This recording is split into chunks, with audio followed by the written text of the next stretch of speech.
She had overcome addiction, found a new life, and a new love. She was doing a lot of things that she never got the chance to do. She loves him a great deal. She really saw a bright future.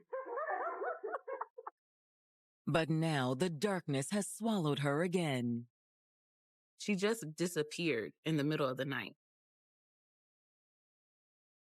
Her phone just kept going to voicemail. Had she fallen back into the life she'd fought to escape? Plenty of people make this attempt and have relapses. It was so hard for her. Them deep, dark places, it's hard to climb out. Or was it a monster no one expected? You owe some people an explanation. I just couldn't believe it. Because I really thought that I knew him.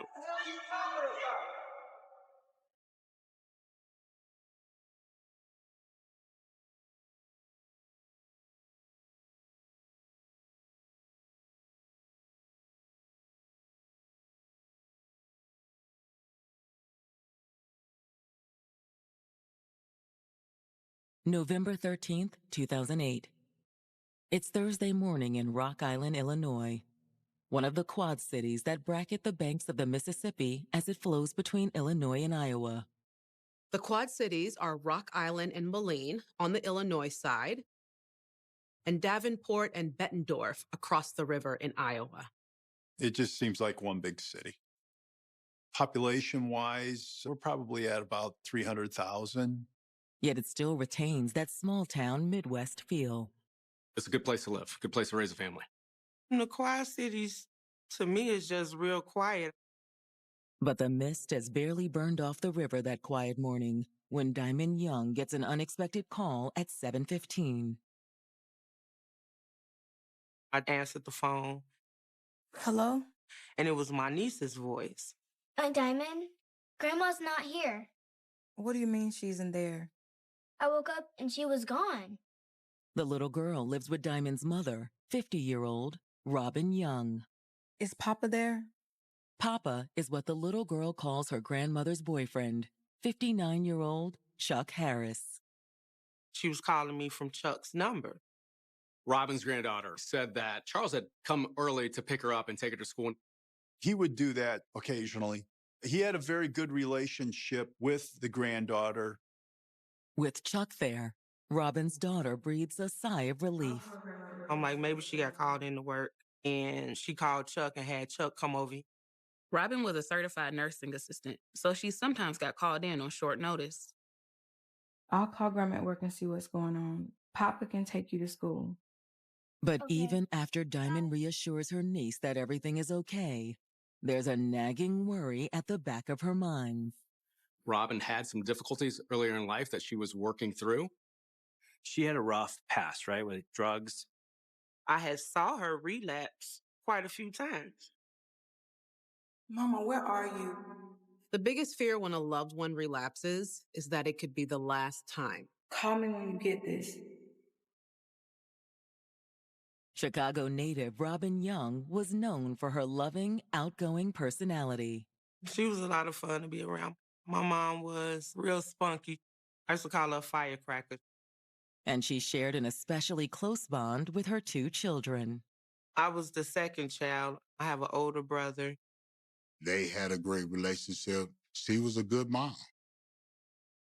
The bond between Robin and her children's father wasn't as lasting, though. They separated when I was 16. Me and my brother watched them try to make it work. But after a while, it just became too much for everybody. In the aftermath, Robin's life imploded. To deal with the pain, she turned to drugs. She definitely tried to hide it and tried to keep it together as much as she could, but we knew something was going on. Things got even worse when Robin met a man named Omar Weeks. There was already some drug history before them, but they just weren't good for each other. Omar got Robin hooked on crack cocaine. To watch her go from being such a strong person who could hold her down to that was hard to watch. Robin did try to kick the habit. She went to treatment multiple times. She did. Usually, she'd go into rehab whenever Omar was in jail. She would get herself together.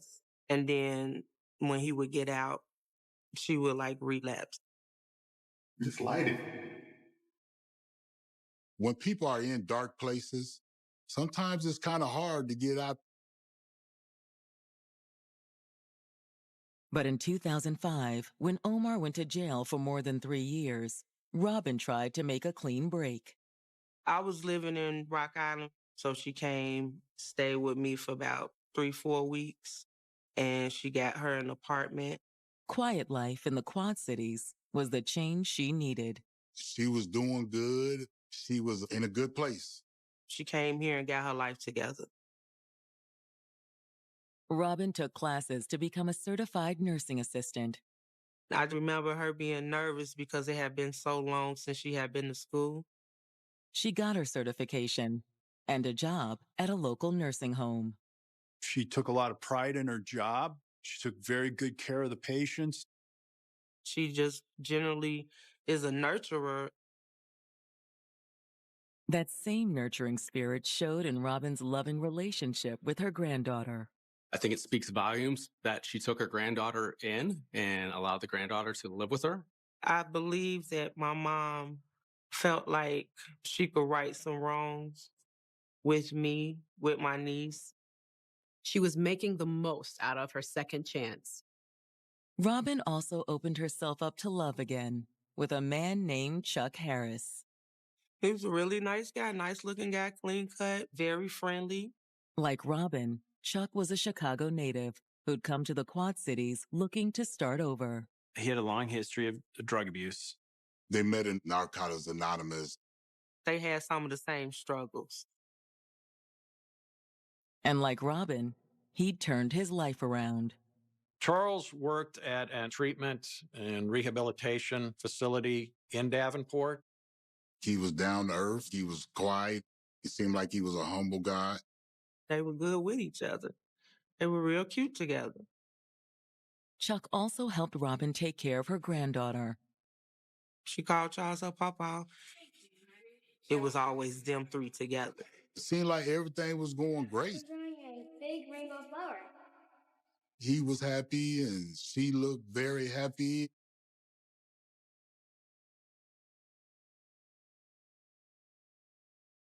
So when her niece calls early on the morning of November 13th, Grandma's not here. Robin's daughter Diamond isn't initially alarmed. Papa can take you to school. I'll find out where Grandma is. Okay. Gets off the phone with Diamond. Charles takes her to school.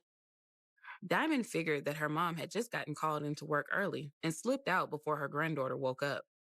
When I got off the phone with her, I kind of laid back down because, again, it was early in the morning. But Diamond quickly gets up again, now racked with worry. What she said registered to me like my mom wasn't there all night.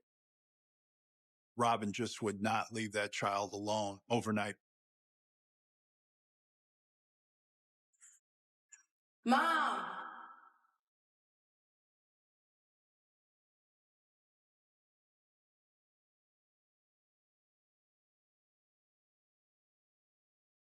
After years of struggling with addiction, 50-year-old Robin Young had finally turned her life around.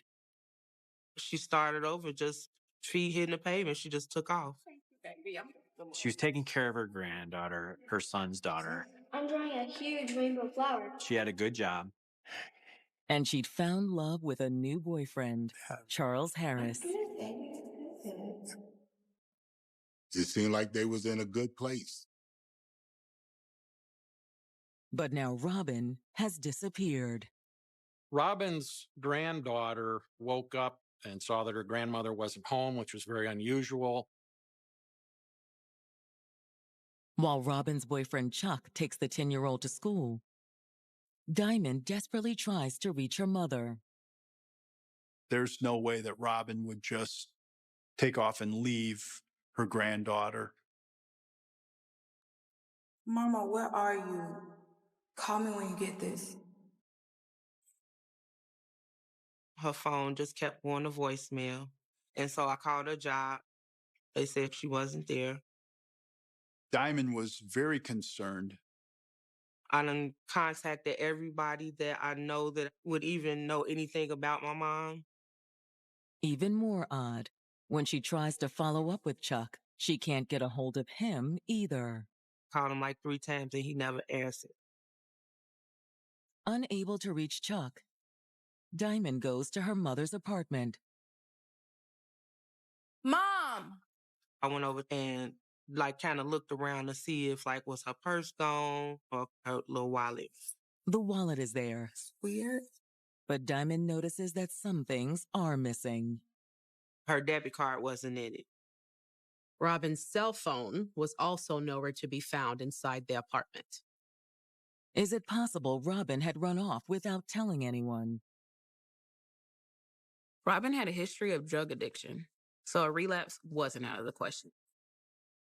However, Diamond can't shake the feeling that this isn't drug-related.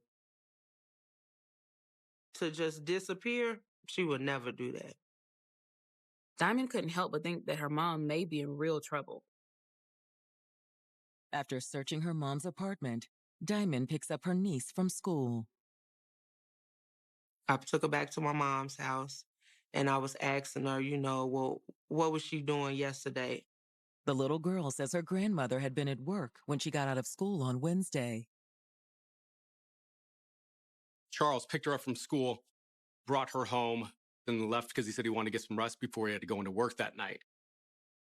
About 8:30, Robin comes home. I'm sure it's missing. I'm looking at it right now. It's not here. My niece said when she came in, he was arguing with somebody on the phone. But not long after arriving home, according to her granddaughter, Robin had abruptly left. Go ahead and go to bed now, sweetie. I'll be back in a little while, okay? Okay. What? She said as my mom was leaving, she got to arguing on the phone again. But who was the person on the other end of the phone? If Robin had relapsed and started taking drugs again, maybe she had gotten into some kind of trouble. I just had no idea who we were dealing with. After arranging a sitter for her niece, Diamond drops by Chuck's apartment across the river in Davenport, Iowa. I still have not heard from him. Nobody's answering his door, so I'm knocking on the neighbor's door. And the woman that lived across from him was just like, have you heard anything? Chuck told me Robin's missing. When? This morning? According to Chuck's neighbor, after taking Robin's granddaughter to school, he came home, but left again quickly. Chuck told his neighbor that he was going to go looking for Robin. Then the neighbor told Diamond there had been no sign of him since. I thought maybe something happened to them both. Like he must have went and tried to get my mom and something happened to them. Diamond goes to the police and reports her mother missing. They issued a be on the lookout for Robin, Chuck, and both of their cars and passed that information along to the local news media. They also contact the police in Davenport. Once Davenport police learned the situation, they headed over to Chuck's apartment to do a welfare check. The search reveals no clues about Robin or Chuck's disappearance. There was also no obvious indication of a struggle inside Charles's house. There's no indication that Chuck has been back since that morning either. With the information that both Robin and Charles were missing, we felt pretty strongly that something serious had happened. When detectives go to search Robin's apartment, they find the first real indication that she might be involved in something dangerous. The police found several 9mm cartridges hidden inside Robin's apartment. We didn't find any firearms in the residence. Maybe she'd taken the gun with her for protection. Check this out. But where could she have gone? Detectives believe they may be able to find out. Look, No ATM card. Her debit card was missing. We contacted her bank and subpoenaed the information for her bank account. It's a very good tool to track the movements of an individual. Thank you. When detectives get the information from the bank, it shows that Robin, or whoever has her card, is on the move. The card is being used traveling across Illinois. There was money being withdrawn on the south side of Chicago. Was it possible Robin had relapsed and fallen back into her old life? She loves Chicago. You know, that's where she grew up. It's also where Robin's old boyfriend, Omar Weeks, lived. Maybe he had gotten out of jail and lured her back into her old life. Or was the trail to Chicago a dead end? While waiting on more information from Robin's bank, a man calls the Davenport police with another lead. He tells us that he was walking and he passed by the vehicle that he saw in a news story. Our patrol officers respond. They look inside the vehicle and they see a female slumped over in the back seat. The vehicle was opened to see if she needed medical assistance. As soon as they opened the door, officers realized they were too late.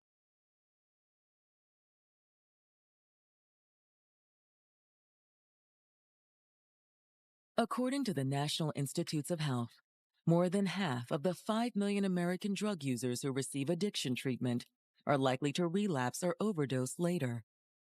Overdose deaths are also on the rise in the U.S. In 2020, more than 93,000 drug users died of an overdose, up 30% from the previous year. 5 days after Robin Young disappeared, detectives in Davenport, Iowa believe they found the 50-year-old nursing assistant's body. An unnamed person watched the news earlier that night, sees the vehicle, and calls 911 to report the vehicle. In the back seat of the car, laying face down behind the front passenger seat, was a body. Detectives are fairly confident that the dead woman is Robin. The body was in her vehicle. The clothing matched. But despite the demons in her past, detectives quickly realize Robin's death was no overdose. They see a small puddle of blood underneath her head. She'd been struck in the head several times. But detectives doubt that she had been killed in the car. We observed she had a little bit of dust on her back. Whoever put her there dragged her body for a while and then placed her in the vehicle. Hoping to locate a witness, detectives fan out and start knocking on doors. It's an older, established neighborhood, so people noticed that this car was sitting there. Detectives are still talking to neighbors when Robin's daughter Diamond gets word that her mother may have been found. My friend called me and said that she just read a story online that said they found the woman's body in the car. And so I called 911. And the woman said, "Miss Young, I'm so sorry. Nobody has come to tell you yet." And I lost it. Like everything in me just came out. I couldn't believe she was gone. Once her daughter makes a positive identification, the medical examiner conducts an autopsy and confirms that Robin's death was a homicide. Robin died of blunt force injuries to the head. She had some defensive wounds on her hands and arms. In addition, the toxicology results find no evidence that Robin was on drugs when she died. The only thing she had in her system was caffeine. Despite fears that she'd relapsed, Robin had remained committed to her recovery. But now that it's clear Robin has been murdered, one question remains. Who would want to do her like this? There was no sign at the crime scene of Chuck Harris, Robin's boyfriend, who also disappeared shortly after she did. Nobody knows where Chuck is. Robin's daughter worried that Chuck may have gone looking for her mother and met the same horrible fate. Detectives get a warrant and return to the apartment where Robin's boyfriend lives to conduct a second, more thorough search. During that first search, they were looking strictly for the person, and that's it. In a search warrant, you're looking for evidence of a crime, and that could be anything from the smallest item to looking for an actual murder weapon. This time, detectives do find a small amount of blood. We located some blood on the bathroom floor. The blood was collected and sent to the state lab.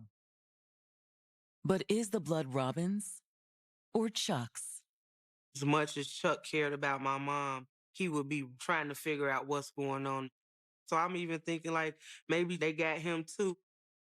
One thing is certain, though. After running Robin's ex-boyfriend Omar Weeks' name through the database, detectives know he isn't her killer. Diamond had mentioned Omar and his trouble with the law when she reported her mother and Chuck missing. It turned out Omar was actually still in prison at the time of Robin's murder. With Omar ruled out and still no sign of Chuck, detectives reach out to his coworkers at the rehab center. Detectives wanted to find out if anyone at work had seen or heard from him since he and Robin disappeared. Has anyone here seen Chuck's manager tells detectives they've been worried because he hasn't been in over the last several days. He built a good rapport with the clients, and he had a good rapport with all the staff members there. According to one coworker, Chuck had an especially good rapport with one staff member, a young woman named Katrina Lawrence. We were told that they had a father-daughter relationship, that she looked up towards him and he kind of looked after her. Although she also says she sensed that there may have been more to the relationship. I mean, it just doesn't look right to me. What do you mean? She thought Chuck and Katrina were having an affair. The way she be hanging on them and flirting.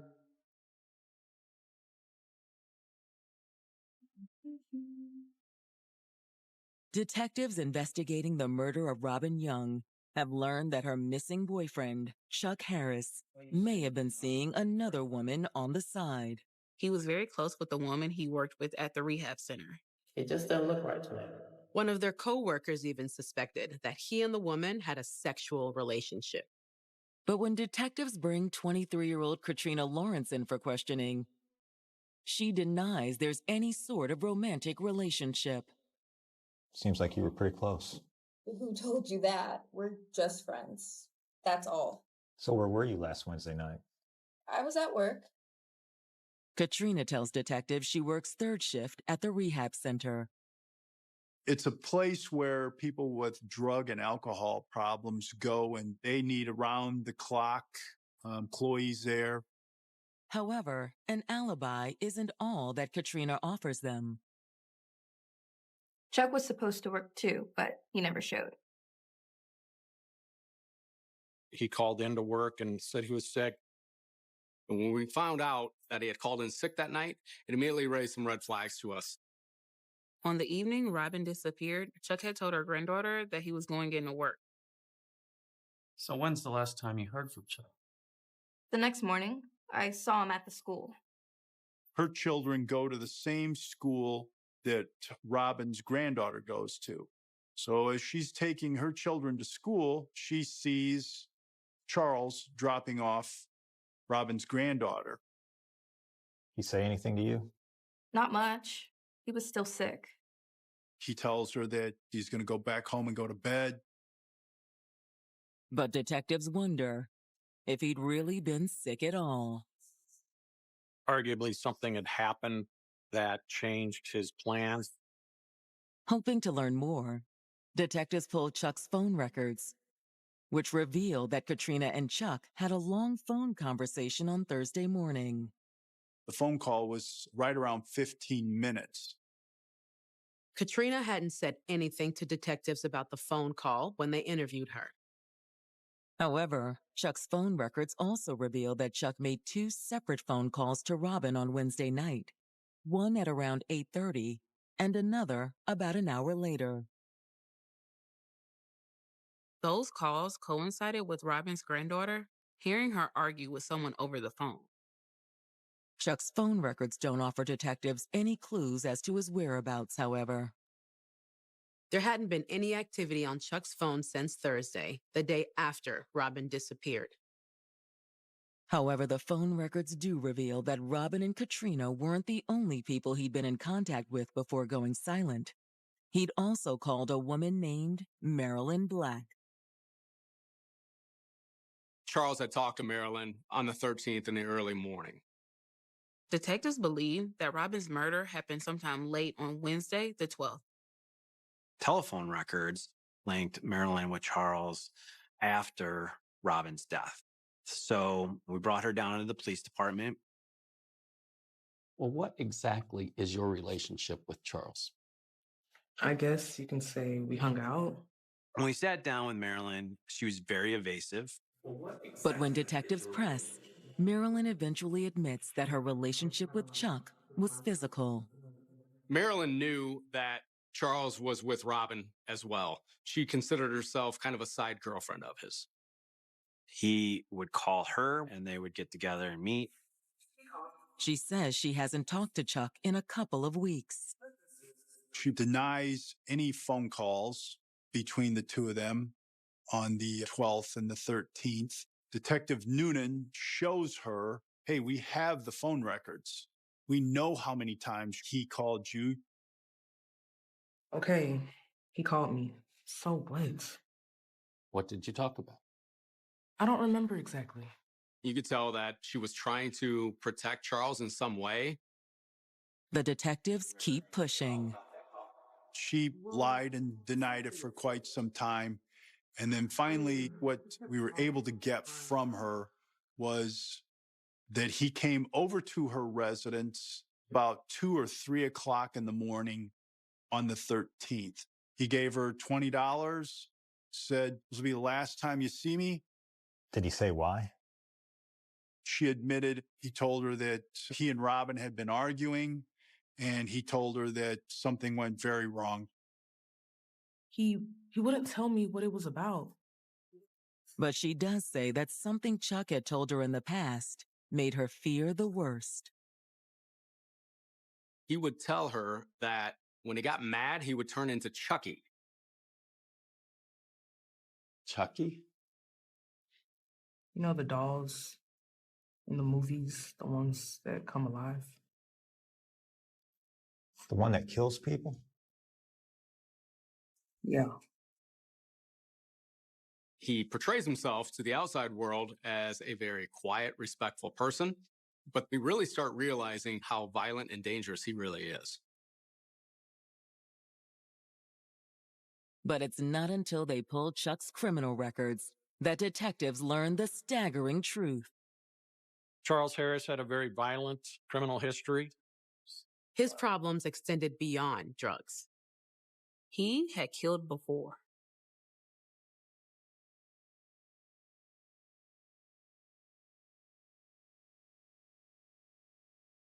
Detectives in Davenport, Iowa have just discovered that Charles Harris, the boyfriend of murder victim Robin Young, has a long criminal record. In 1986, Chicago police had charged Chuck with killing his girlfriend. She tried to end the relationship, and Charles kept stalking her. And then one night, Charles climbed in a window and he stabbed her to death.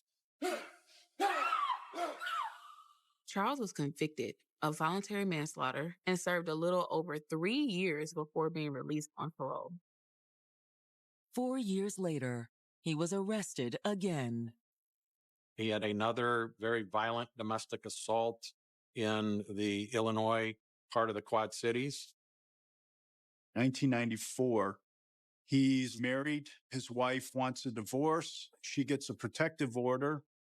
He continually violates the protective order. And then one night, he comes in and he severely beats her.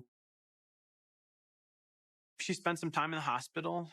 It was bad enough that I think if somebody hadn't got her, she probably would have died. He's charged with attempted murder. He's convicted. He gets a 16-year sentence on that charge. Released after 10 years, Chuck was soon in trouble again.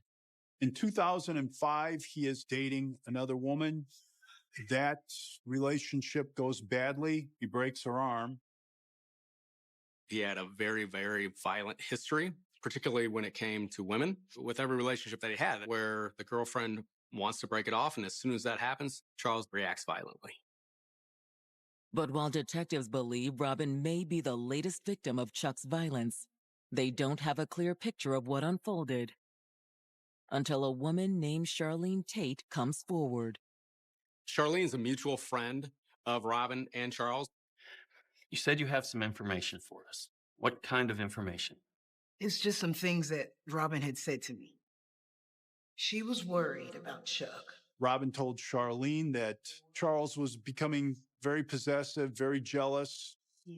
He kept asking her questions about money, wanting to know how much money she had.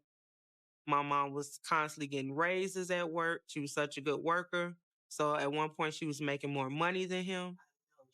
According to Charlene, Robin was also afraid Chuck had started using drugs again. I'm not sure if he relapsed. I do remember her saying that he was displaying some behaviors that she hadn't seen from him before. She was starting to see what Charles was and what he was about. And she realized, hey, I'm a stronger woman now. I don't need this guy. She'd worked so hard. The last thing she needed was Chuck dragging her down. Robin told Charlene that she was going to end the relationship. Did she tell you what she was planning to do? She mentioned something about a restraining order. Any woman that talks about getting a restraining order isn't just because of verbal argument, it's because of something physical.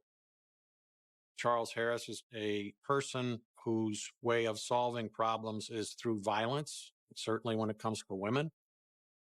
It's not enough for an arrest warrant, but detectives do obtain a warrant to detain Charles Harris as a material witness. A material witness warrant is a warrant for the apprehension of somebody who cannot be served with a subpoena. With Charles Harris, he was one of the last people to see Robin alive, so we can compel him to come in and we can ask questions. But first, detectives will need to find him, and they have a pretty good idea where to look. It was known Charles Harris was from Chicago, and Robin Young's bank card was being used in that area. The days following her disappearance, the bank card was used 12 times. I called a couple of the convenience stores that the card was being used at to pull that surveillance tape. Oh, smart. And the video leaves no doubt about who has Robin's debit card. That video showed the person using her ATM cards in Chicago. You could clearly see that it was Charles Harris.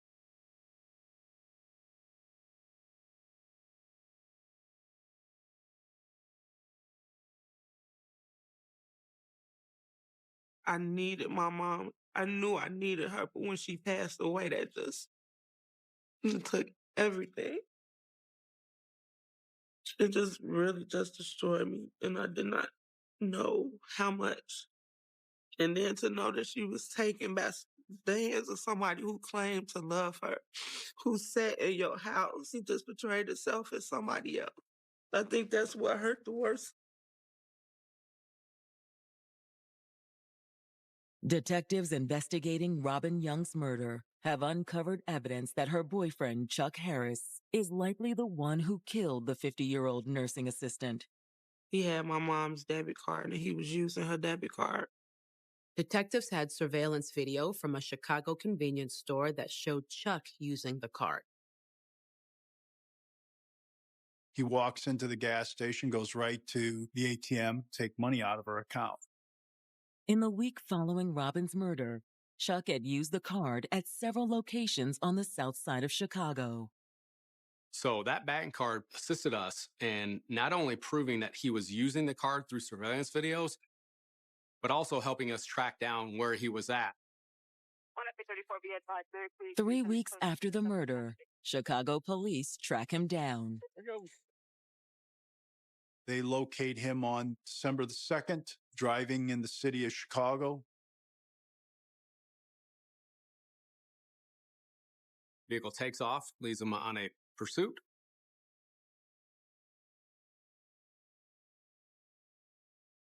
Eventually, more units arrive and manage to cut him off.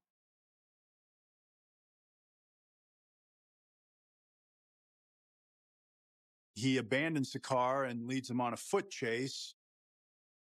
Charles takes off running. That's when his luck truly ran out. A U.S. Marshal that's leaving his residence to go to work turns and looks and sees Charles Harris running from the police.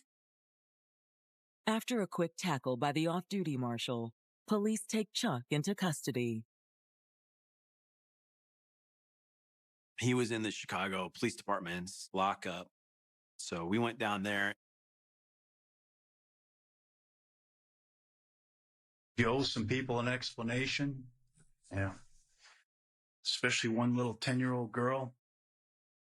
Faced with the reality of what he'd done to Robin and her granddaughter, Chuck agrees to talk.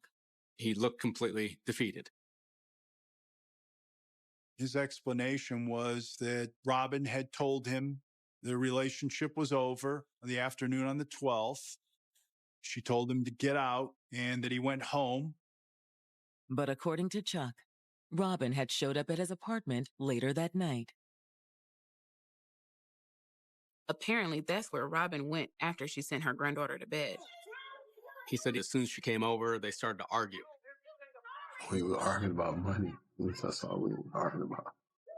According to Chuck, the argument that night had turned violent. What happened? She hit me with something. Charles claimed that Robin hit him over the head with a pipe.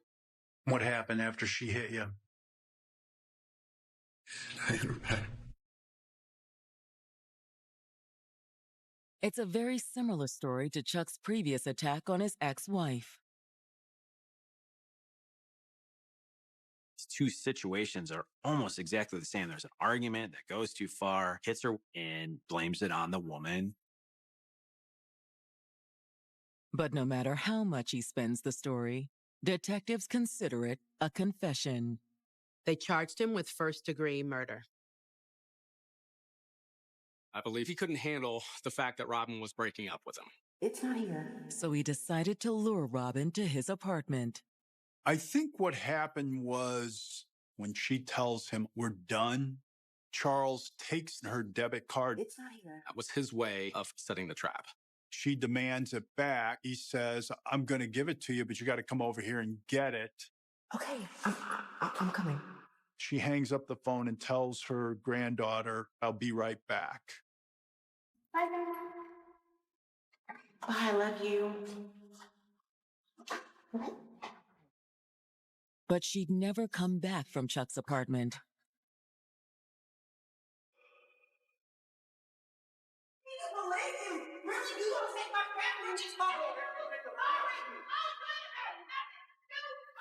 He hit her over the head 2 or 3 times.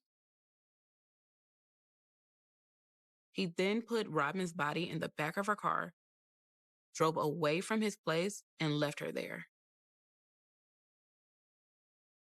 Why he picks that location, I don't know. How he gets back to his apartment, he could have walked. The next morning, he'd stopped off at Robin's apartment as if nothing had happened. It seemed that by pretending he'd just gotten off work and taken Robin's granddaughter to school like usual, Chuck was trying to set up an alibi. Then he'd left town. He fled to Chicago where he can blend in and feel safe. Now, though, he's back in Iowa and facing a murder charge. We were ready to go to trial. It was a very good case. But a jury will never hear it. On June 2nd, 2009, the day Chuck's trial is supposed to begin, the defense and prosecution agree to a plea deal. The prosecuting attorney has to look at what is best for the case and what's best for the family, what's best for public safety. You have to consider a plea as a guarantee. Under the terms of the plea, Charles Harris is sentenced to 45 years in prison. He'll be 84 years old by the time he's eligible for parole. That's about as close to a life sentence that you can get. It isn't enough for Robin's daughter. She's never coming back. So even with them catching, he's been to prison so many times, I don't even feel like that's punishment for him. But there is some solace that at least he will never get another chance at life, which is exactly what he took from Robin. So sad that somebody who had a rough life finally got it back together, and then this happens. She was working, doing everything right, and fell in with the wrong guy. But even a ruthless killer can't diminish all that she overcame. Her story always makes me just feel like even when I feel like giving up, don't, because she never did. I don't know anybody that was more proud of her than I was. My mom was a great person.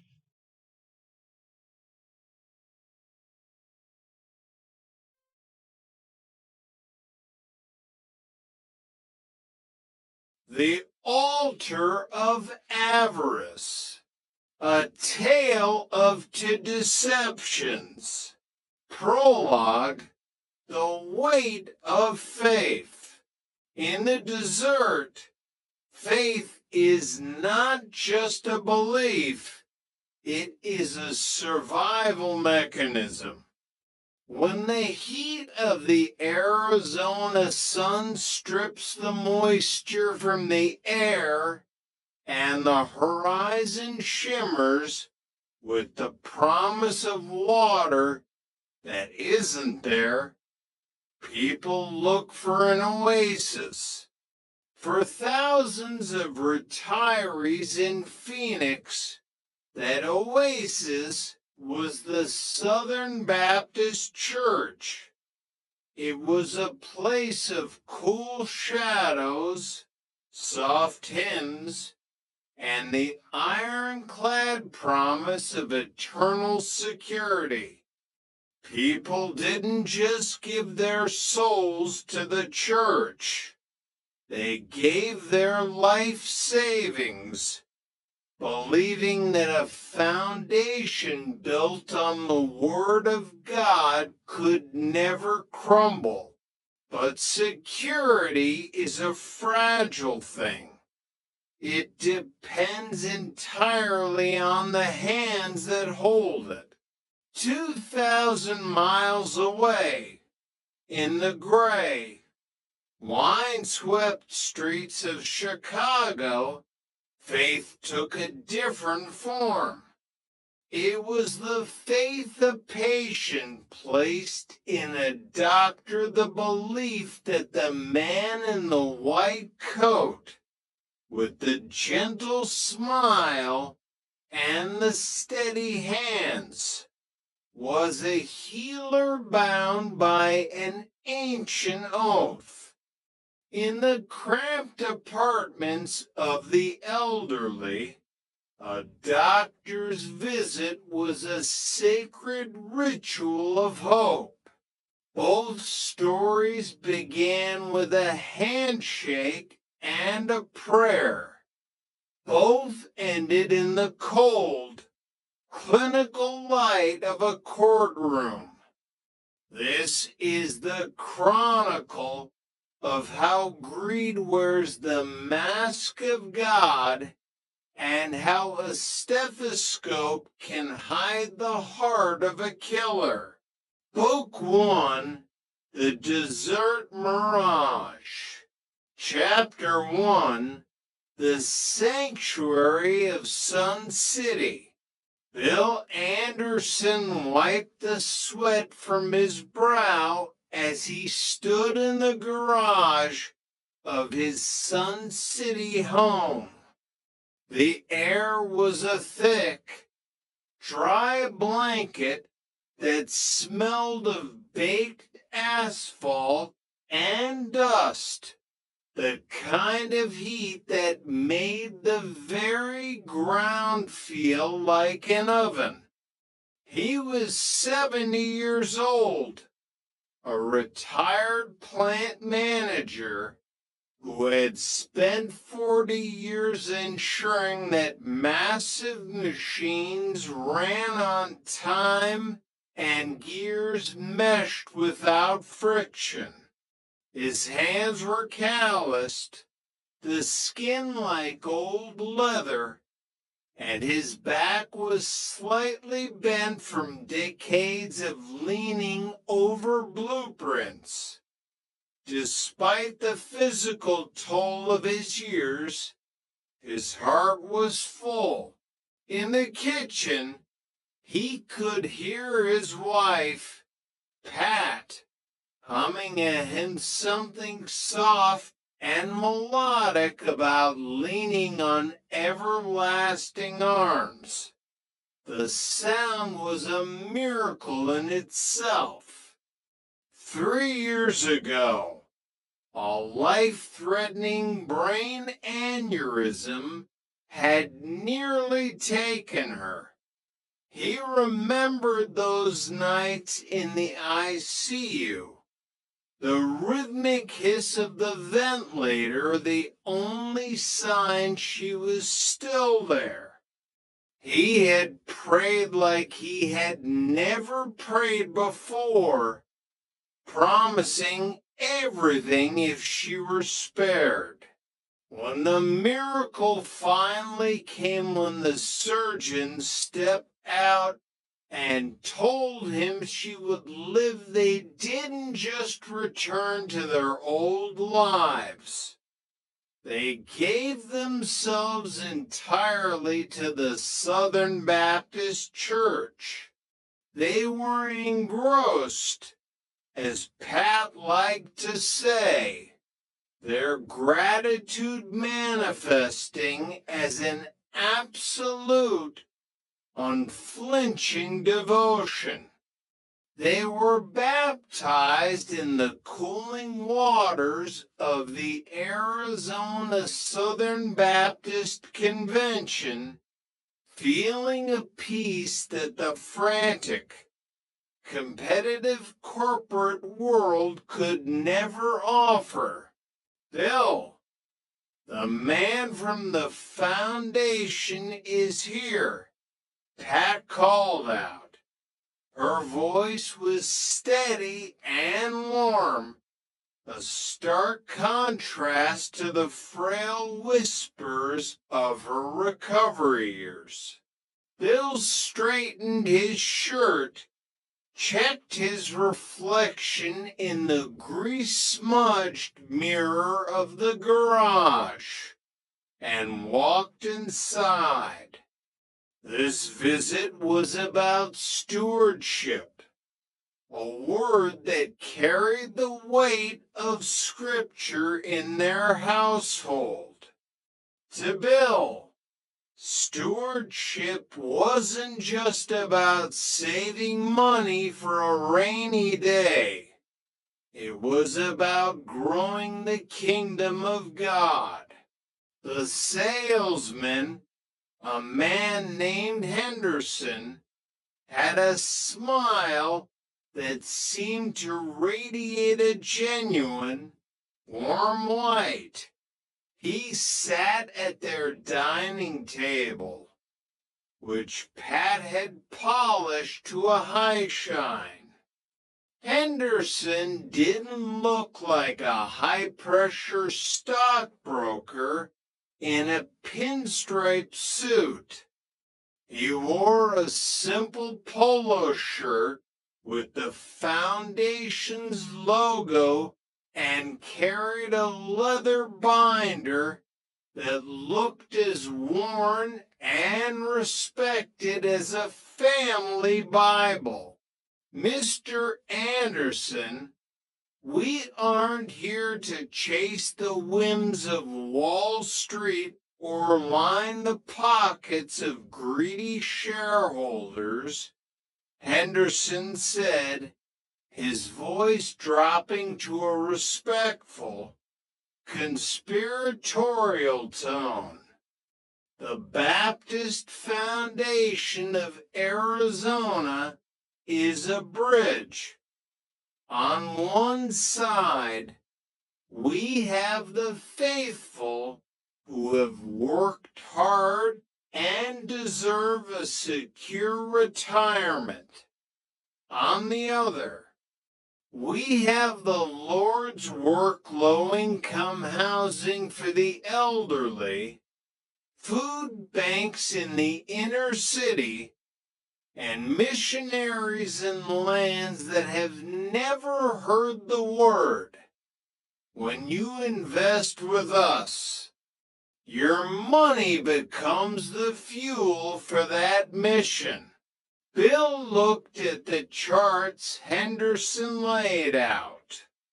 They were beautiful in their simplicity lines that climbed steadily upward like a stairway to heaven, never faltering, never dipping even when the rest of the economy struggled.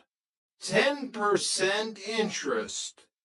Bill asked, his practical plant manager mind clicking through the logic. The local bank is only offering 6, and even that feels high these days. That is the blessing of wise management and low overhead. Henderson replied smoothly, we don't pay out massive bonuses to CEOs or waste money on glass skyscrapers.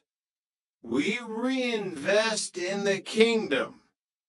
And remember, we are audited by Arthur Andersen, one of the most prestigious accounting firms in the world.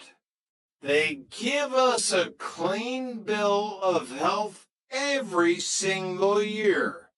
Not one investor has ever lost a penny.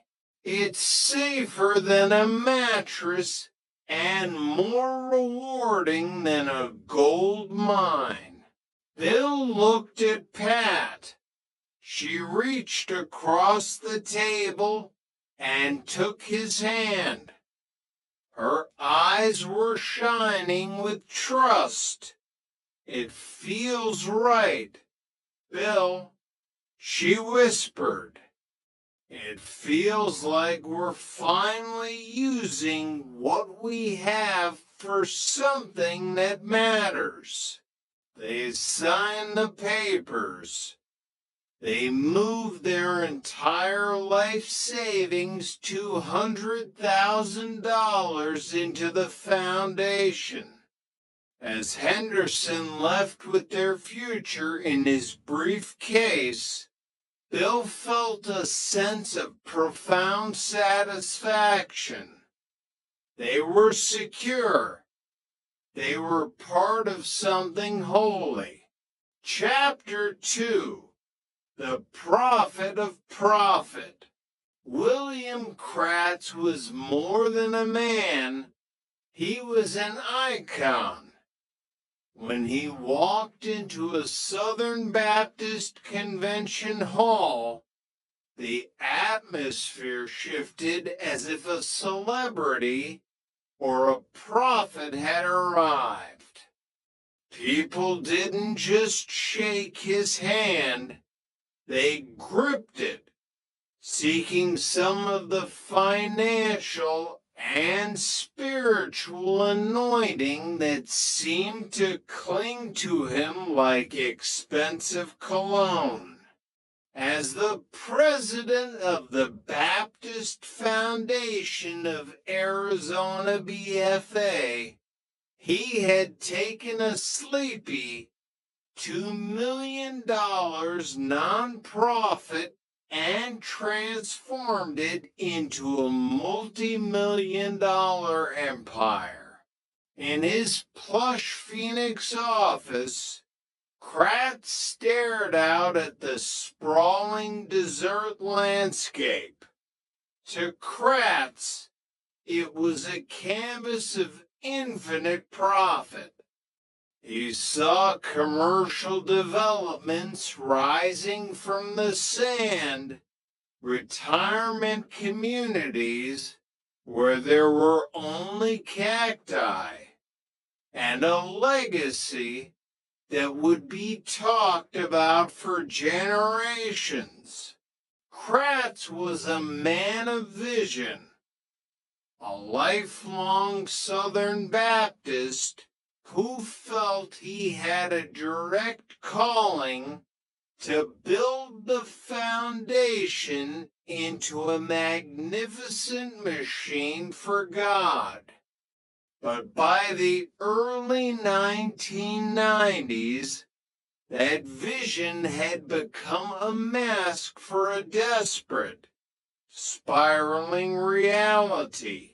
The Arizona real estate bubble hadn't just leaked. It had burst with catastrophic force. The properties the foundation owned, the raw land in Goodyear, and the commercial developments in Scottsdale were plummeting in value. In the quiet of his office, looking at the true internal ledgers, Kratz saw the rot.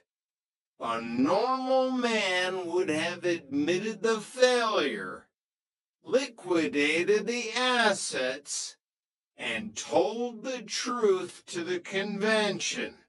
But Bill Kratz was not a normal man.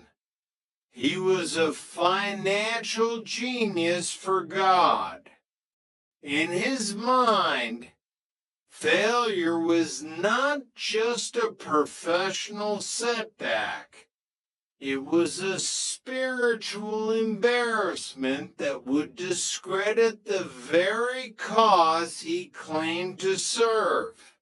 We need a way to move the losses off our main books, Kratz said to Tom Grabinski, his in-house counsel and right-hand man. Grabinski was a man who believed in Kratz's ultimate mission.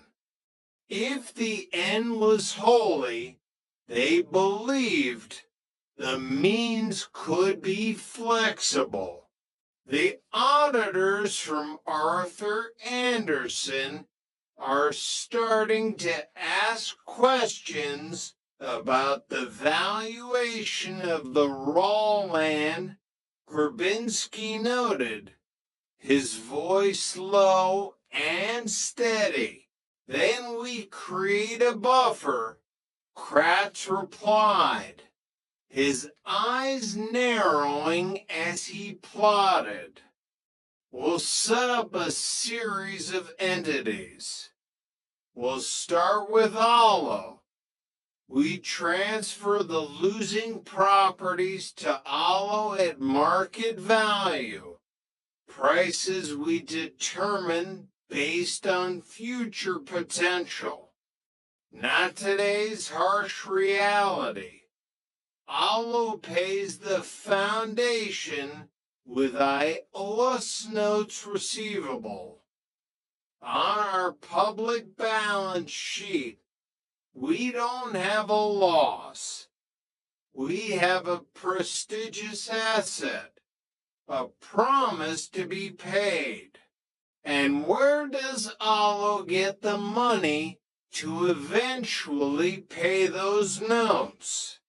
Kratz turned away from the window, the Phoenix sun casting along, dark shadow across his desk. from the growth, Tom from the future, and in the meantime, we keep the cash flowing by bringing in more investors. We use the capital from the newcomers to pay the interest to the old-timers. It's a bridge. Tom, a temporary bridge until the Lord restores the market. It was a classic Ponzi scheme, but it was draped in the language of stewardship and choir robes. For nearly a decade, the temporary bridge grew longer and longer, spanning a chasm of debt that threatened to swallow everyone who walked upon it. Chapter 3, The Whistleblower's Burden. Kyle Tresh arrived in Phoenix in 1994, fresh-faced and carrying a law degree from Tulsa. As the son of a preacher, the offer to work for the Baptist Foundation felt like a divine appointment. He wasn't just looking for a paycheck. He wanted his career to mean something.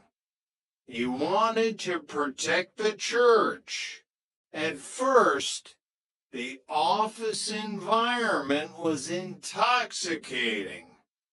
The staff began every morning with prayer circles.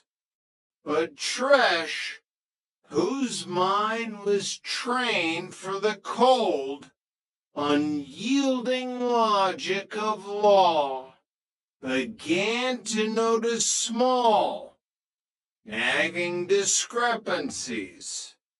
A file left on a copier by mistake, a nervous glance from a staff accountant, a real estate deal that seemed too complex for a charitable foundation. He discovered the notes receivable from Allo and other related parties. He realized that Allo had no employees, no actual operations, and a negative net worth of over $100 million. It was a bad bank, a dumping ground for every mistake Bill Kratz had ever made. He saw the carousel of cash new investor money being shuffled through various accounts just to make the next interest payment.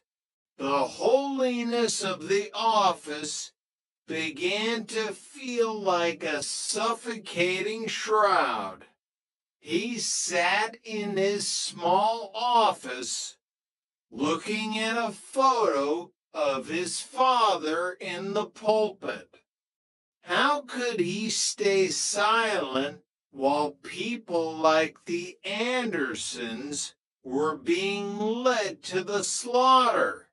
In April 1996, Tresh reached a breaking point.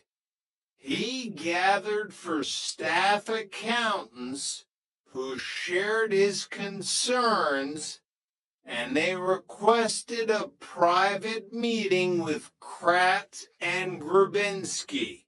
The atmosphere in the boardroom was icy. Kratz sat at the head of the table, his hands folded as if in prayer, his face a mask of serene confidence. Bill, we've looked at the Allo transactions. Tresh began, his voice shaking despite his efforts to remain professional. These aren't arm's length deals. We're reporting profits that don't exist. We're soliciting money from widows and retirees based on a financial health that is entirely manufactured. It's fraud. Bill, there's no other word for it. Kratz didn't shout. He didn't get angry. He sighed, like a disappointed father dealing with a rebellious child. Kyle, you are looking at the trees and missing the forest. These are long-term strategies. We are protecting the convention. If we panic now, we would destroy the very people you claim to care about. Tresh resigned that week. He wrote a scathing resignation letter using the word fraud repeatedly and sent it to the board of directors. He waited for the fallout. He expected the state to intervene immediately, but Bill Kratz's influence was deep. The letter was suppressed. The board, many of whom were Kratz's close friends, chose to believe the genius rather than the whistleblower. The machine kept grinding. The dead grew like a cancer in the dark. Chapter 4, The Ink and the Truth. While Bill Kratz fought to keep his empire afloat, a different kind of architect was beginning to dismantle it.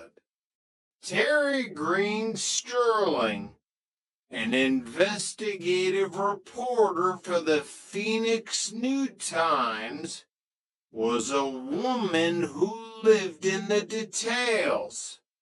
She didn't believe in mirages. She believed in public records. It started with a tip-o-whisper from someone who had seen too much. For 6 months, Sterling lived in the basement of county offices. She piece by piece built a map of the BFAS holdings, and the map lead to a graveyard of failed developments. They're telling people they're in great shape. Sterling told her editor, throwing a stack of files onto his desk. But they're tanking. They've sold the same losing properties back and forth between themselves so many times the ink is starting to smear. It's a sham. When her series of articles hit the stands in early 1998, the foundation went on the offensive. Bill Kratz didn't issue a technical rebuttal. He sent a letter to every investor. These are wonderful days of blessing, he wrote, but they have not come without attacks from Satan, our spiritual enemy. For many, Like Robert Shaw, the letter worked. Robert was a car salesman who had found God in his mid-30s after a struggle with alcohol. The church had saved his life, and he trusted Bill Kratz more than any newspaper. They're just trying to tear down a good man. Robert told his wife. He left $250,000 in the foundation money he had set aside for his daughter's education. He chose the hymns over the headlines. Chapter 5. The CPA who fell out of her chair. If Terry Green Sterling provided the fire, D. Grebel provided the cold, hard logic that finally shattered the mirror. A Phoenix area CPA, Grebel was a woman of numbers. In January 1998, a worried investor called her. They want me to take out a second mortgage on my house to invest more in the BFA. The caller said, "Is that wise?" Grebel pulled the Arthur Anderson audit. On paper, it was clean. But then she saw it as $70 million asset listed as a note receivable from Benefactor B. Who is Benefactor B? She asked Bill Kratz during a direct meeting. Kratz replied, "Oh, that's Aloe Inc." Grebel went to the Corporation Commission and pulled ALO's public financial report. Aloe had a negative net worth of over $100 million. I literally fell out of my chair. Grebel would later say, the largest asset the foundation claimed was an IOU from a company that was stone broke. She called Arthur Anderson, not once, but 3 times. You must withdraw your audit opinion, she told the receptionists. They are broke. This is a fraud. The calls went unreturned. Between the time Grebel made those calls and the final collapse, the BFA raised another $200 million from unsuspecting investors. Book 2. The Deadly Practice. Chapter 6. The Doctor with the Golden Touch. In the wine-whipped streets of Chicago, the air was thicker, smelling of exhaust and Lake Michigan salt. Dr. Ronald Michaels was a man who understood the value of a first impression. He was a podiatrist, but to his patients, he was a savior. In the neighborhoods of the North Side, he was a hero among the elderly. He didn't just clip toenails or treat bunions.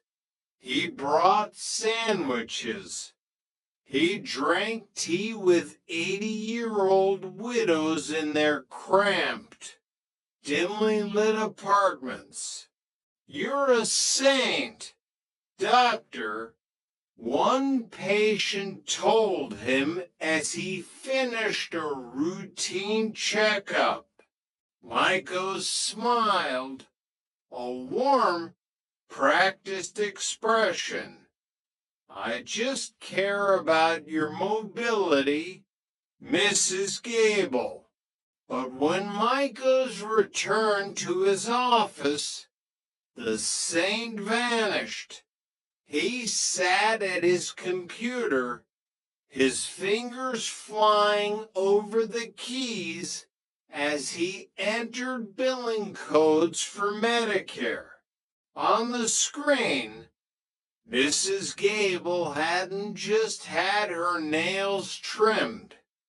She had undergone 3 complex foot surgeries. According to Maiko's records, he was performing miracles in living rooms. By 1998, Maiko's was the highest paid podiatrist in Illinois. He was pulling in over $400,000 a year. He had the big house in Lincolnwood, the luxury cars, the status. But greed is a hungry beast. The more it eats, the more it needs. He began sending money to a patient named Charles Labosco Kickbacks for a man whose records showed a shocking 351 surgeries. The saint was now a king of a criminal underworld. Chapter 7, The Star Witness. Joyce Brannon was 54 years old, a woman whose life was defined by service. A former intensive care nurse, she knew what real medicine looked like. Now, she lived a quieter life as the caretaker for the Bethany Evangelical Lutheran Church.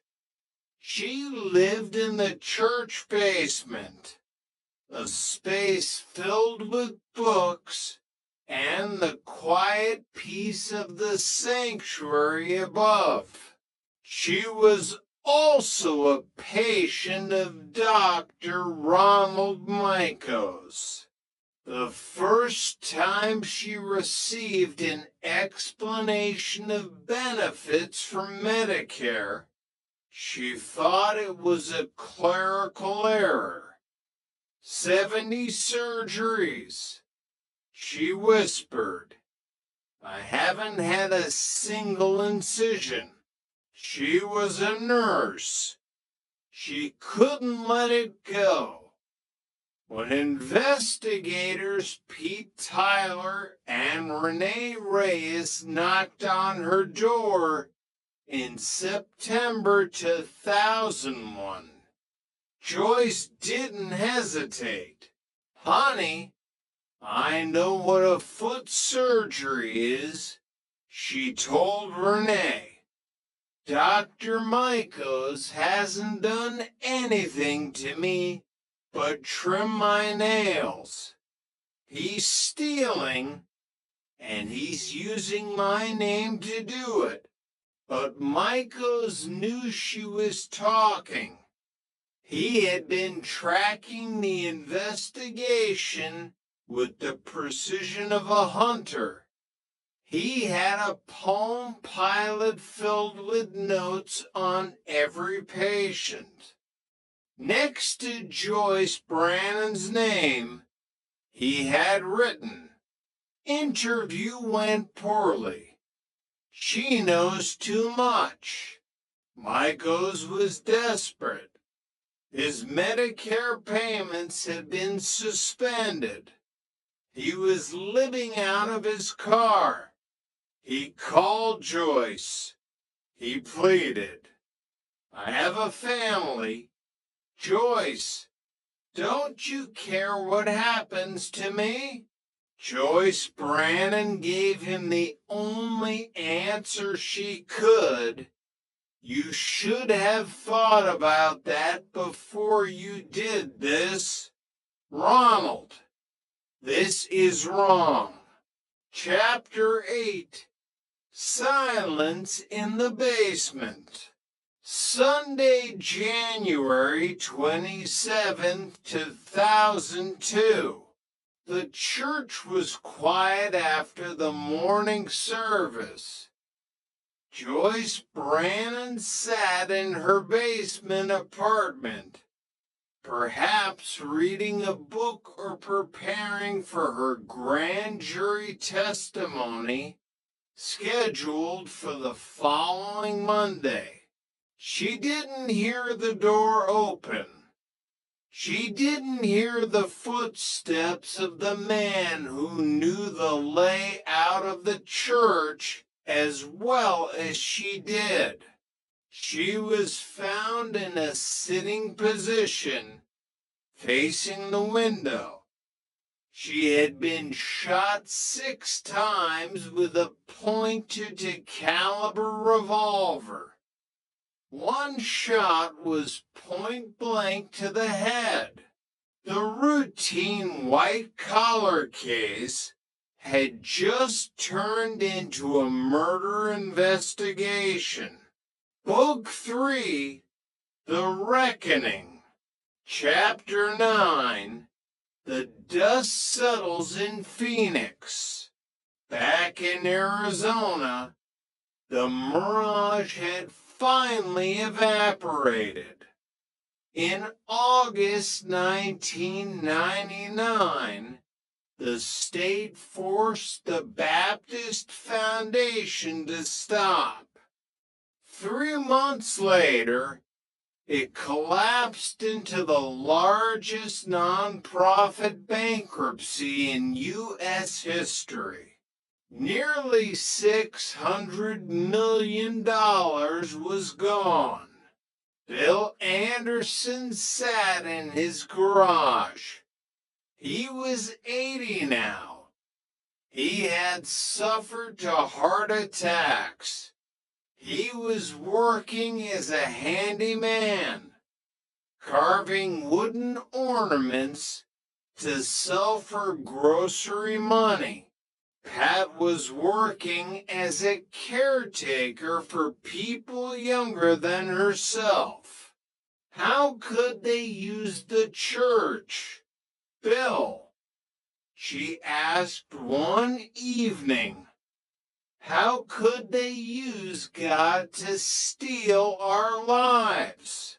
In 2005, Bill Kratz and Tom Verbinski stood trial. Their defense was audacious. If the state hadn't shut us down, the market would have recovered. The state killed the foundation. The jury wasn't buying it. Kratz was sentenced to 8 years in prison. Grabinski to 6. Chapter 10, The Smoking Gun. In Chicago, the feds were working on a different kind of puzzle. They needed to tie Michaels to the trigger. They found his storage locker. They found the note in his car, a handwritten schedule of the Sunday services at Joyce Brannon's church. They found the shell casing, a .22 caliber, matching the bullets in Joyce's body. 3 days before the murder, Michaels had retrieved his confiscated guns, including a .22 revolver from the Skokie Police Department. On May 5th, 2005, Dr. Ronald Michaels was convicted. The healer was sentenced to death. Chapter 11, The Descent of a Saint. As the investigation into Ronald Michaels tightened, the man once known for his sterling bedside manner began to disintegrate. The wealth that had once defined him, the $400,000 annual income, the Lincolnwood estate, the prestigious reputation, was vanishing into a black hole of legal fees and suspended payments. Michaels began to descend into a darkness he couldn't bill his way out of. He developed a persistent prescription drug problem, a desperate attempt to numb the growing anxiety of his crumbling reality. Toward the end, alcohol joined the mix, turning the once sharp doctor into a ghost of himself. I have lost my income, the Lincolnwood house, my dog, Michaels wrote in a letter that would later be discovered by investigators. I've gotten fat. My alcoholism and depression have reared their ugly heads. I am at the lowest and weakest point that I have ever been at in my life. I have become worthless.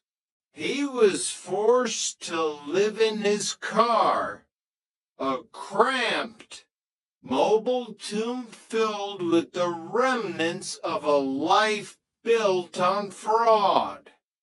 He spent his nights parked in quiet suburban lots. The same man who had once received $80,000 checks from Medicare. The money was gone, withdrawn, and vanished within days of arrival. He was sending large sums to Charles Labosco, the patient who had supposedly undergone 351 surgeries. It was a partnership of shadows. But even at his lowest, Michaels remained obsessive. He spent his days watching the federal agents. He kept his Palm Pilot close, recording every detail of their visits to his patients.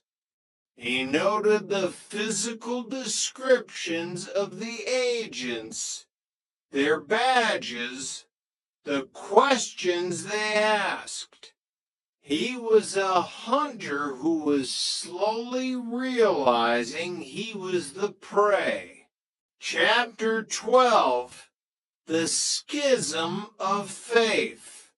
In the heat of the Arizona trial, a different kind of drama was unfolding. The collapse of the Baptist Foundation hadn't just taken the money of 11,000 investors, it had fractured their community. There was a profound schism among the faithful. Some, like Bill Anderson and Robert Shaw, were consumed by a righteous anger. They felt the betrayal in their very bones.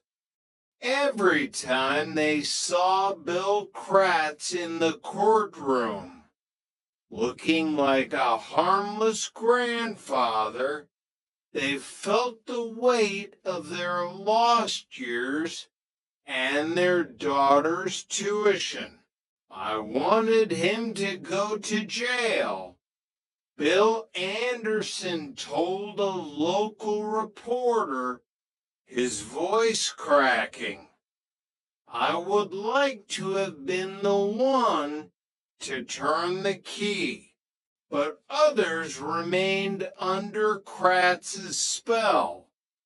Even after the $600 million loss, even after the evidence of ALO's phantom assets, there were those who stood by him. I do not believe Bill Kratz is the kind of man who would defraud anyone. One elderly woman told the cameras outside the Phoenix courthouse, I have faith in Bill. I just cannot believe that he has a dishonest bone in his body. To these investors, Kratz was a martyr, a man of God brought down by attacks from Satan and a ruthless state government. They chose to believe that the Arizona real estate market, which did indeed boom in the years following the bankruptcy, would have saved them all if only the foundation hadn't been murdered by regulators. They held onto the hymns even as the choir loft burned. For Robert Shaw, the pain was different. He wasn't just angry, he was hollow. I sure lost my faith in Southern Baptist, he confessed. I want to get over this anger. And I want to get back into a Christian relationship with God. But the foundation took away a lot of our faith in the church. He spent his Sundays now in a non-denominational church, a small, quiet place in Scottsdale where nobody talked about stewardship or magnificent money machines. He was starting over, not just financially, but spiritually. Chapter 13, the final verdict. The trial of Ronald Michaels was a somber affair. The courtroom was filled with his former patients, elderly men and women who had once put out cookies for him, who had trusted him with their health and their stories. The prosecution laid out the numbers first. The $1.7 million in fraudulent billings, the impossible surgeries, the kickbacks to Lebosco. But the heart of the case was Joyce Brannon. They showed the jury the Sunday schedule found in Michael's car. They showed the shell casing. They showed the .22 caliber revolver he had retrieved just 3 days before the shots were fired in the church basement. The defense argued that the evidence was circumstantial. They claimed Maikos was a victim of a complex fraud by senior management and that he was being set up. But as more and more patients took the stand, many of them sick, some in wheelchairs, the narrative of the saintly doctor crumbled. Did he perform over 100 surgeries on your feet? The prosecutor asked one elderly witness. Surgery? The man replied, looking confused. No, just the toenails. When the verdict was read on May 5th, 2005, there was a heavy silence in the room. Guilty of fraud, guilty of murder. Maikos sat motionless as the sentence was handed down. Death. He was sent to a federal prison in Terre Haute, Indiana, to wait for an appeal that would never come. Charles Labosco, who had cooperated with authorities, died a year later, never seeing the inside of a cell, but forever linked to the doctor's dark legacy. Chapter 14, The Shadow of the Palm Pilot. The trial had centered on physical evidence, but it was the digital ghost of Ronald Maikos that chilled the courtroom to its core. The feds had decrypted his Palm Pilot, revealing a mind that had moved beyond simple greed into a state of tactical paranoia. He hadn't just recorded the agents' names. He had analyzed their psychological profiles based on their questioning techniques. He had noted which patients seemed weak and might break under pressure. He had even drafted scripts for his patients to memorize, coaching them on how to explain away the absence of surgical scars. Tell them the incisions were microscopic, one entry read. Tell them they are looking for problems where none exist. Remind them of the sandwiches. Remind them that I am their only friend. As the prosecutor read these notes aloud, a collective shiver ran through the gallery. This wasn't the work of a man who had made a mistake. It was the work of a man who viewed his patients as assets to be managed and obstacles to be neutralized. Even after the death sentence was pronounced, Maikos remained defiant. He filed appeal after appeal, claiming that the feds had fabricated the evidence. In his prison cell in Terre Haute, he continued to write letters to anyone who would listen, maintaining that he was the victim of a grand conspiracy. But the silence that followed Joyce Brannon's death was the loudest evidence of all. Chapter 15, The Fire Sale of Souls. In the years following the BFA bankruptcy, the process of liquidation became a grim ritual. The magnificent properties that Bill Kratz had boasted about were sold off at fire sale prices.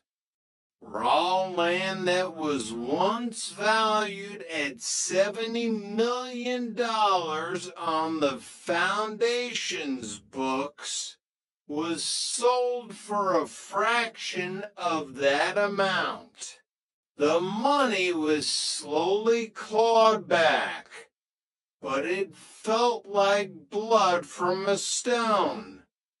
For every dollar recovered, a dozen stories of ruin emerged. Families who had lived in the same house for 40 years were forced into cramped rentals. College funds were emptied. Retirement dreams were replaced by the reality of washing cars or cleaning toilets at 75. The phoenix that rose from the ashes had left a trail of scorched lives in its wake. Bill Kratz, from his prison cell, still insisted that if he had just been given more time, everyone would have been made whole. He viewed the real estate boom of the mid-2000s as a missed opportunity for his genius to be proven right. He never seemed to understand that his genius was built on the theft of the present to pay for an impossible future. When he was finally released, he was a ghost of the man who had once been greeted like the Pope. The Southern Baptist Convention had moved on, scrubbing his name from their history. But the victims carried the scars of his stewardship to their graves. Chapter 16, The Fallen Giant of Accounting. While Bill Kratz and Tom Grabinski occupied the center of the Arizona storm, a larger, more institutional entity loomed in the background: Arthur Andersen. In the pre-Enron world, the name was synonymous with integrity, the gold standard of financial auditing. For the investors of the BFA, the clean bill of health issued by Andersen wasn't just a document, it was a sanctuary. We knew it was secure.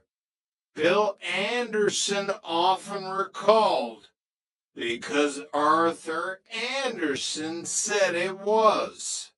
The fallout was catastrophic. In January 2001, the state of Arizona filed a massive lawsuit against the accounting giant, accusing them of aiding and abetting a securities fraud.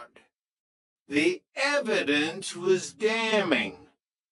Red flags that had been ignored, whistleblowers who had been silenced, and a CPA like D. Grebel whose frantic calls went unreturned.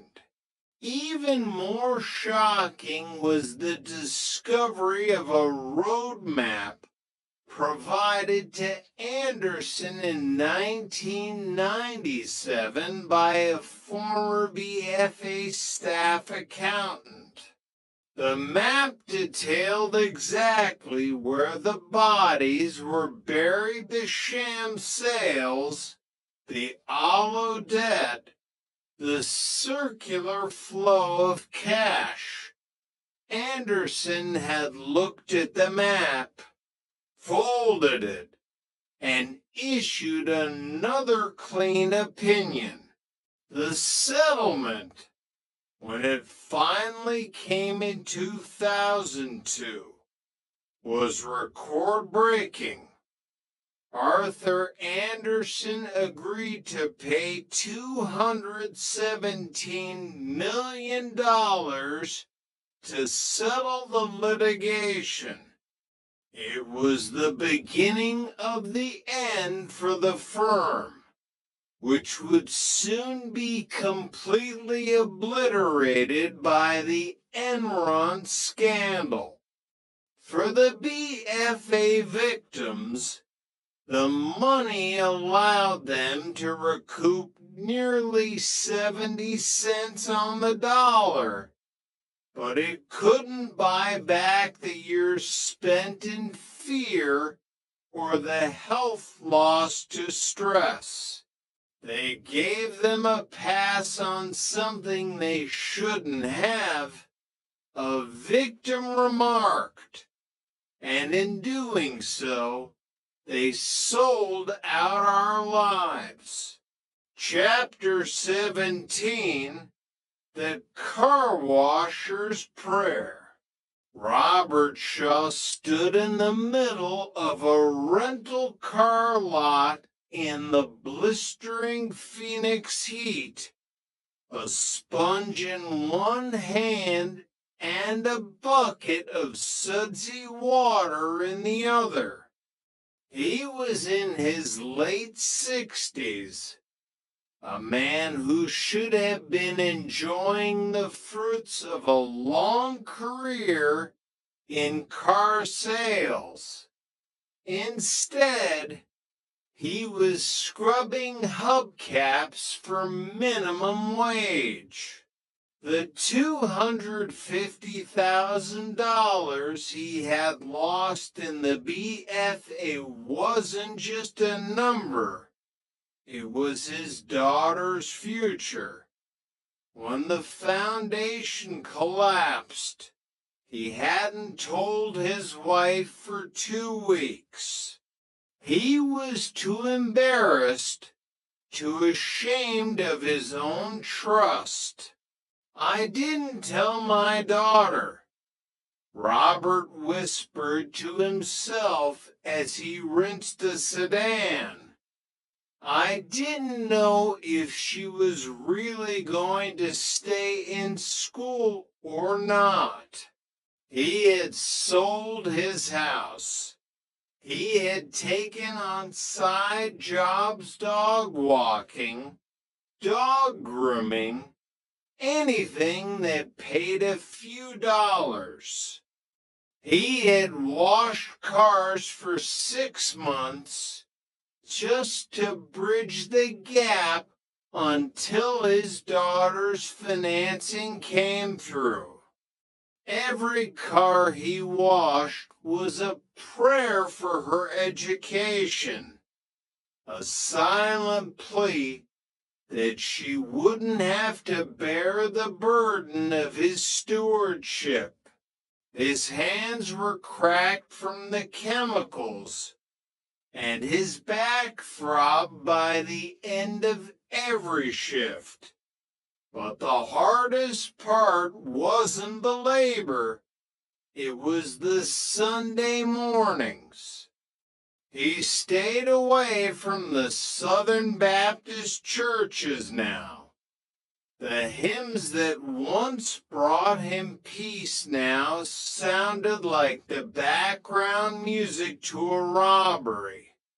He was a man searching for a God who didn't live in a magnificent money machine. Chapter 18, The Cost of Integrity. For Kyle Tresh, the whistleblower, the victory was bittersweet. He had been the first to see the rot, the first to speak the word fraud in a room full of powerful men. He had sacrificed his career at the foundation and risked his reputation to protect the faithful.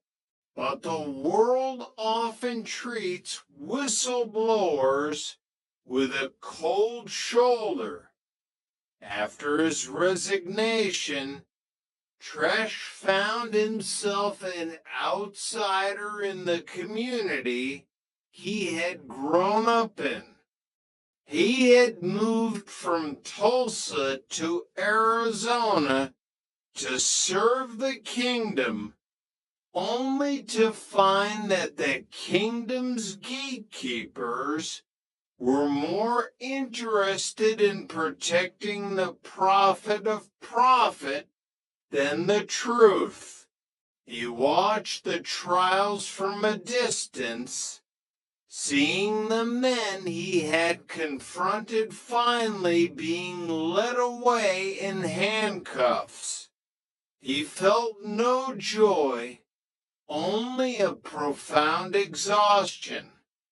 He had done his duty as a preacher's son and a lawyer, but the cost had been years of his life and a permanent scar on his idealism. I wanted to do something good for other people, Tresh reflected.